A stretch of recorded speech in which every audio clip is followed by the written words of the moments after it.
టాలీవుడ్ లో cinema industry కేవలం star హీరోల సినిమాలపైనే ఆధారపడదు. యువ హీరోలు కూడా సక్సెస్ సాధించాలి. అప్పుడే సినిమా బిజినెస్ సతులితంగా సాగుతుంది. అయితే 2025 మొదటి త్రైమాసికం మాత్రం మధ్యస్థాయి హీరోలందరికీ విపరీతంగా చేదు అనుభవాలు తెచ్చింది. ఎందుకంటే వీరి సినిమాలేవి బాక్సాఫీస్ వద్ద ఆడలేదు.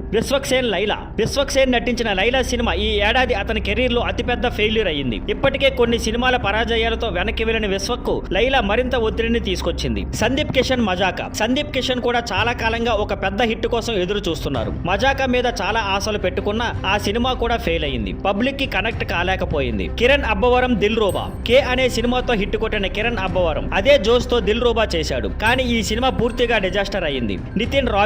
నితిన్ నటించిన రాబిన్ హుడ్ సినిమా కూడా ప్రేక్షకులను ఆకట్టుకోలేకపోయింది. హిట్ కావాలన్న ఆశతో వచ్చిన ఈ సినిమా మరో నిరాశగా మిగిలిపోయింది. Siddhu Jonnalagadda Jack, DJ Tillu square సినిమాల తర్వాత వచ్చిన జాక్ సినిమాపై భారీ అంచనాలు ఉన్నాయి. కానీ టీజర్ ట్రైలర్ నుంచే బడ్జెట్ తక్కువగా ఉండటంతో రిలీజ్ కి వచ్చిన తర్వాత నెగిటివ్ టాక్ వచ్చి బాక్సాఫీస్ వద్ద పూర్తి ఫెయిల్యూర్ అయింది. ఇది సిద్ధు కెరీర్ లో ఒక తీవ్రమైన ఫ్లాప్ గా నిలిచింది. మొత్తానికి ఈ ఏడాది యువ మిడిల్ రేంజ్ హీరోలు అందరూ వైఫల్యాలతో సతమతమవుతున్నారు. ఇండస్ట్రీకి నిలకడ ఇవ్వాల్సిన వీరి సినిమాలు ఇలా వరుసగా విఫలమవుతుండటంతో తెలుగు సినిమా బిజినెస్ పై కూడా ప్రభావం పడుతుంది. వేచి చూడాల్సిన విషయం, వీరిలో ఎవరు తిరిగి కంబ్యాక్ ఇస్తారు, ఎవరు కంటెంట్ తో గెలుస్తారు.